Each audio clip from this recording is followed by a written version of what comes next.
a place where we gather to obsess about our lawn and garden, where I and some of the most influential gardeners share experiences in our journey to create masterpieces using nature as our muse.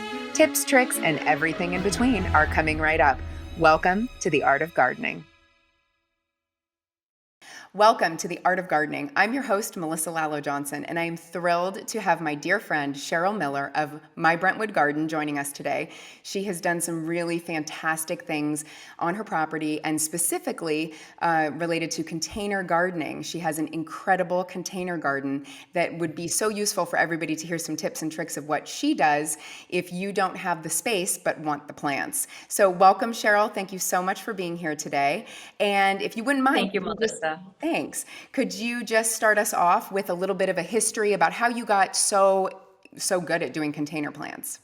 So I guess just to start off, I'm not sure if everybody knows, but I'm not from here. I moved to the US about 6 years ago now.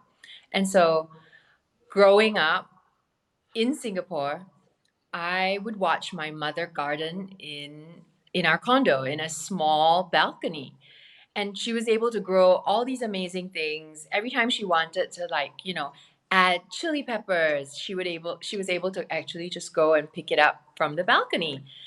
And just watching her was just really inspiring, and that was how I think, even though I've moved here and I have a slightly larger area, I still love the idea of container gardening, being able to grow everything right outside my kitchen. And yeah, I like that. So, what were some of the first things that you planted yourself? So for sure, tomatoes. I love growing tomatoes. Chili peppers, lots of different herbs. We say herbs. I know you say herbs. So, all your thyme, all your oregano, which you say oregano. Maybe you want to cut this whole part out because we say it so differently. Oh, But I love it. I love it. It's so love it. chili peppers. I also started experimenting with gourds. So I like to grow loofah, to grow your own loofah sponges. And I was able to do all of that just right outside my garden. So I can just, take 5 steps and I'm in my little kitchen container garden. I love it. I love it. I've seen also that in addition to those things, you also have great success growing trees in the containers. What are some of your favorite trees to So for grow? sure, I love growing dwarf citrus. We have a couple of lemon trees, orange trees, as well as the calamansi limes. And I think that they're just great container gardening plants because they're small, they're compact, but they can produce so much. And long term, I think my plan is actually to move towards something that is more California native friendly. And I would love to be able to start trying to grow more California natives actually in the containers. What is an example? Because I know that, like in the past, I've seen, I love your page. I love your account. I love how connected and in tune with nature you are. I love when you show all the different birds that come your way and just kind of live vicariously through you that has this beautiful garden that's on top of the hills of Brentwood with a view of downtown LA. It is absolutely beautiful. You can find Cheryl's page at My Brentwood Garden on Instagram. And are you on anything else? Are you on Facebook or any No, other channels that people just can look for you? Instagram. Okay, so Instagram. Okay. And I remember a while back you had some rosemary that was kind of crowding out your backyard. It was beautiful, but you had removed it. Can you tell us why you removed it and what you plan to replace it with? Okay, so the rosemary is old and it was planted many years ago and it was just starting to get very woody and it was slowly starting to our garden was slowly starting to shrink. And in the 6 years that I've lived here, I've actually had to evacuate 3 times because of the wildfire fires. And so I would love to be able to move towards a more California native garden, a natural landscape, and with plants that are a lot more fire resistant. Rosemary is definitely, we're all familiar with like rosemary oil and all that, and all the oils. It's just so combustible that I decided to pull it all out. And the long term goal is to be able to transition to a at least have a large portion of the garden that is California native friendly. So to be able to plant things that are drought tolerant, but also be able to provide for the native wildlife, I think that would be ideal. I think the native wildlife, to explain a little bit, these plants flower naturally even through winter, a lot of them, right? And they provide for the native wildlife, the birds, the bees, and everything, and all our pollinators, even when nothing else is blooming. So I really want to move towards low water use and providing for the native wildlife. I love that. So when you're handling your garden, before we get back into the container, I know we're kind of bouncing around a little bit. Before we get back into more of your tips and things that you've learned about container gardening, I'm always interested to know what type of pruners people use and what they have had good experiences with, what's comfortable to them, and what they prefer. Can you tell us a little bit about the pruners that you use and what brands you So prefer? I use a micro clipper, and it's from Ficus. I like their products. I also have bypass pruners, and my husband's go-to pruners are the Corona clippers. So we do have a Okay. variety of different things, and you know I don't have to do a lot of because I grow in containers, the plants are smaller and are compact. So it is quite easy for me just to go around with just a single pair of clippers and I get most of it done. So, talk to us about so if someone wants to start a container, because I mean, I've done the container gardening not nearly as well as you have. In fact, I would always look at your page and say, how is she doing this? Because I would get like 4 or 5 tomatoes on a plant in a container. Tell me about your process, what types of soil you use, what types of plants you've had success with, and what the process looks like through the entire time from the time you plant to the time that you're Sure. harvesting. I think to start off, people should grow what they actually like, right? You grow what you would actually eat. So, for example, say cucumbers are your thing. Start with that. I think that's important, right? To start with what you and your family would actually eat. There's no point growing cucumbers if you can't stand the taste of it.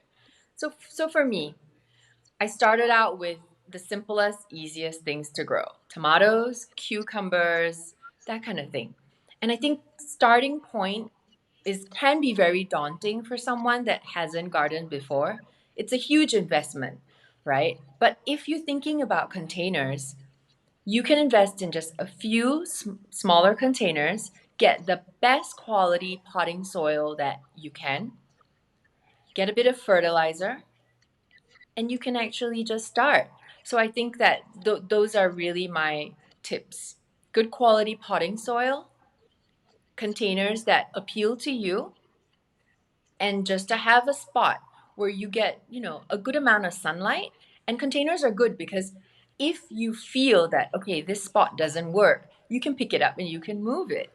And when we all started gardening, we were renters, we didn't have a big space. Containers allow you to actually move it to the next spot. Can you tell us a little bit about the containers that you prefer to use? I know you've showcased quite a few different types of containers. Which are your favorite to use So and I why? think my favorite would be the terracotta containers. I like the look of it. I think the baked clay looks so classic, but it's also a little bit porous. So it does allow like water to pass through. That way you prevent overwatering. They can be a bit more expensive. So another option, and I use this a lot for my micro tomatoes, is plastic. You get a good plastic container. It's inexpensive. It will last a very, very long time. It comes in all shapes and sizes and colors, and you can actually, customize it to what you like. And yeah, I think that makes a those are probably the two ones that I would use the most. So here, when I had started my container garden, I used primarily terracotta again because I agree. I love the look of it, the classic nature of it.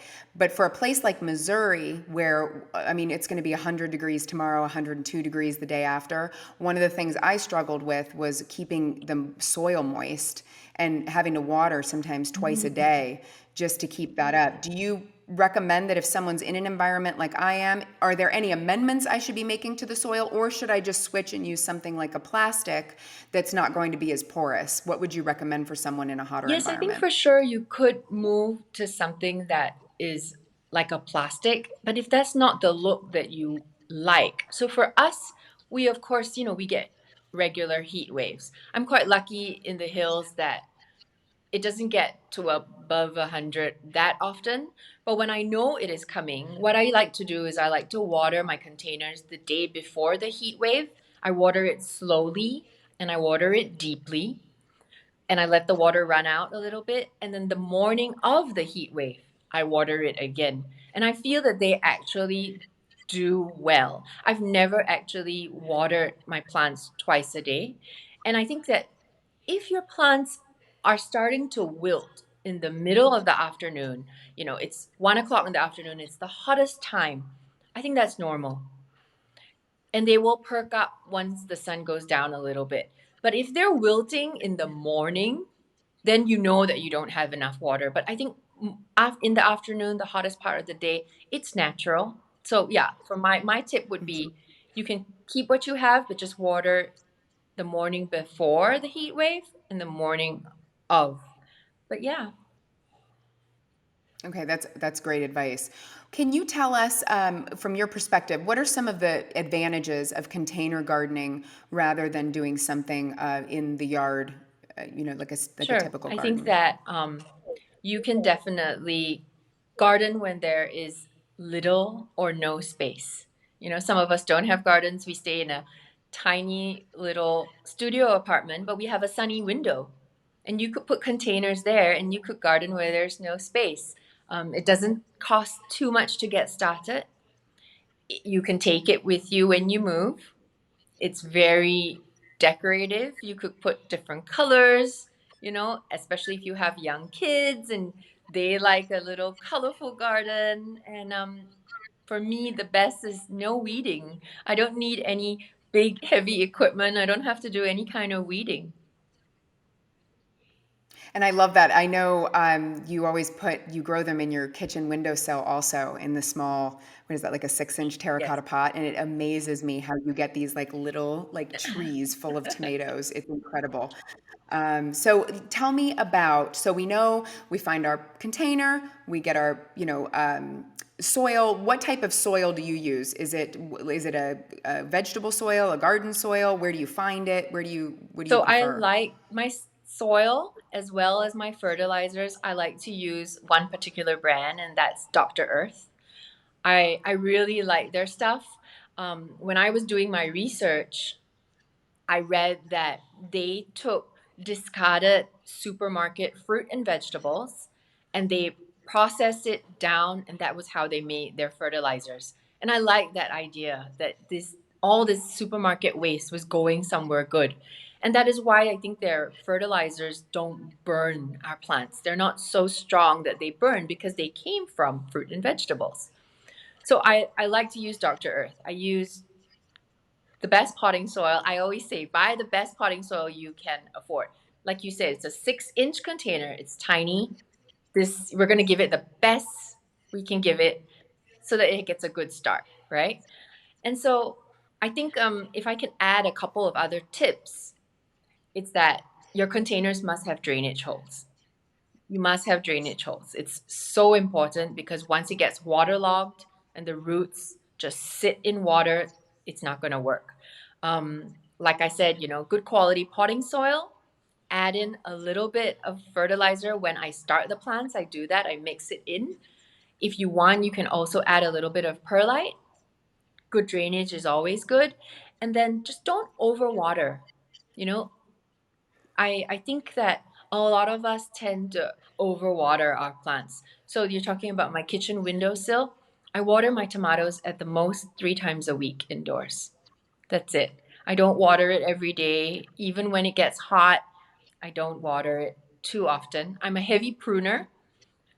I love that my plants have good airflow, especially the tomatoes. So I'm always heavily pruning them. Um, if the leaf looks unhealthy, out it goes.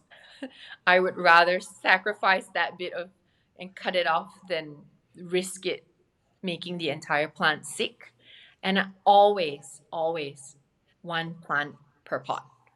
It doesn't have to compete for water, nutrients. I think for me that's those are my top tips. No, that's excellent. For outside, how often are you watering your pots outside? Similarly, about 3 times a week, the days where I know it's going to be very, very hot, then I would do the one time the day before watering and the morning of. So at the very most, I would water 4 times a week. Okay. Now, talk to us about what types of pests and diseases, bacterias, fungal issues that you've dealt with over the years, and how did you combat those?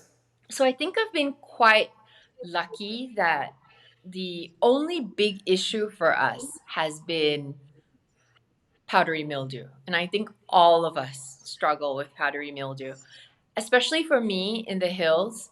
Um, we get a lot of the marine layer. We're about less than 4 miles from the ocean. So that cold ocean air comes in and it gets trapped in the hills. So everybody talks about the zucchinis that they're growing. I can't grow zucchinis. And there are, of course, disease resistant varieties. But for me, I find that I've struggled with that because I don't want to introduce powdery mildew and then have it spread. So I think it's also about knowing your microclimate, knowing what does well for your garden, and then just kind of, tweaking it accordingly. So I I have not planted zucchinis this year and I've not planted them last year. And I think that avoidance for me at least, yeah, is what I'm going for. Okay. What when you do get those rounds of powdery mildew, how exactly do you take care of that? I am a heavy pruner, and the moment I see it happening, it's snip, snip, snip, and it doesn't go into a compost or anything, it goes into the bin. But I think that once it's there, your plant is already susceptible. So I think what I try to do is I try to use the best possible fertilizer, give the plant enough nutrients that it can actually fight off diseases. And I think that is the key. If you can keep your plants healthy, they should be able to fight off most diseases on their own. You don't overwater them, you give them uh, the best potting soil, feed them enough. Container gardening is very intensive gardening. You have to feed your plants a lot. And then, yeah, I watch my plants closely. So I can tell if it's starting to look sick. I have isolated plants before. I mean, we were in quarantine. I've put a plant in quarantine, but I am someone that I would rather toss that plant than have that disease spread throughout my garden. But with containers, it's easy. I pick the container up, I put it aside, I watch it, and yeah, if it does well, it gets to go back, and if not, it's out. Yeah, because what I've noticed with that powdery mildew here at my place, I have a couple spots that it comes back every single year in the same spots. And some of them are on the tree line, so I'm not really too Yes. worried about it. But one thing I've noticed that actually really helped with it, and I know that you've used these products also, the Petra Tools Worm Tea. Everybody knows I'm like huge on that. I think it's liquid gold. It's amazing stuff. And I noticed I love to experiment with these products. And so I would I would do foliar sprays at night or early morning with the worm tea on the plants that had the powdery mildew. And it was amazing to me. I would trim some of it back, but some of them, like on the rose bushes and things like that, it seemed that the microbial life in the worm tea would almost eat, which is that's what it's supposed to do, but it would digest the powdery mildew, and it kept everything at bay that's actually in the garden. And like I said, the tree line I've been more experimenting with, seeing if it's just coming up in the same spots, if that's, and for people that don't know, the powdery mildew spreads when we get high winds or rains, that it can spread Mhm. that easily. It's a mildew, it's a mold, and so it when the water splashes it, these little spiracles go up into the air and they can kind of travel anywhere, which is why it's really important the minute you start to see that white fuzzy grayish looking appearance on your leaves to take care of it Agree. immediately. So tell me about, I know that you said you also use the worm tea. What do you use the worm tea So for? I've actually used the worm tea only for my green stalk, which is my vertical, like a vertical tower garden. And worm tea or worm castings is so good for the plants, and you'll really see the difference. So, what overall in your journey, one thing I would like to talk about is I know that you grow a lot of different varieties of tomatoes. I know that you're growing the micro dwarf tomatoes and regular tomatoes. Can you tell us what the difference is between growing those two things, and then give us a couple examples of the tomatoes that for someone who's just starting out, what would be a good variety of tomato So to I start think with? the difference, first of all, between the dwarf and the micro tomatoes is actually it refers to the size and the height of the plant, not so much the size of the tomatoes itself. Dwarfs are great because the plant gets to between 2 to 4 feet. So this is a cute, compact plant, that you can have outside. Indoors, I grow a lot of micro tomatoes, and most I would say are about 12 inches, maybe up to 16. And they have, if you like cherry tomatoes, this is a great other option where you could grow it in a, like you said, 6, 7 inch pot. Um, because I container garden, I don't grow a lot of like the beefsteak full size tomatoes. I like growing cherries, and I start my seeds early. What works for me is to actually start it in January, and that's probably our coldest month. I don't use heat mats, nothing. I just start them in my kitchen, and end of March, early April, they go outside.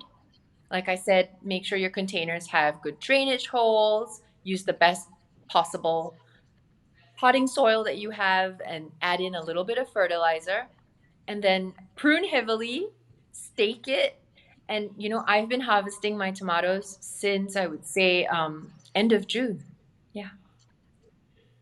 Wow, that's amazing. When you add your fertilizer, are you doing a top dressing or do you mix it thoroughly through the container before So you plant? before I transplant, I will mix some in, but once they have been transplanted and go out, I try to do a Dr. Earth fertilizer once a month. So at the start of every month, I will add a little bit onto the topsoil.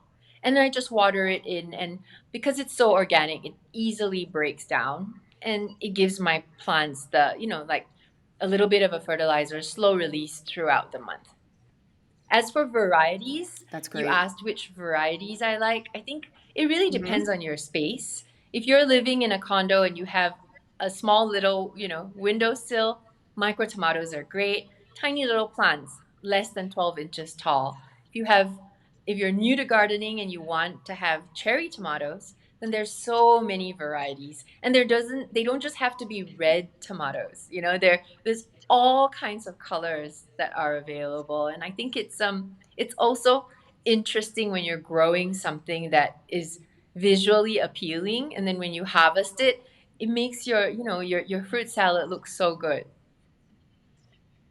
Which you do that so masterfully. I love to see when you post the pictures where you've pulled your harvest and it's just this rainbow of beautiful, beautiful things. And speaking of which, I know that over the last few years you've become very, very into loofah gardening. Can you talk to us about your experiences in loofah gardening and then what you use the loofah for? Sure. So, many, many years ago, maybe 20 years ago, I was in Vietnam, and I saw, just by the side of the road, people were just growing loofahs everywhere. And it was so amazing to see.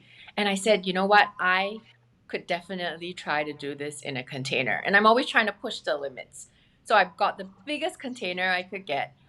And so far it's been great because I'm able to grow it right outside my kitchen, and I've experimented with, now I've got Thai extra long loofahs, and these are like 4 or 5 foot loofahs that I've grown in containers.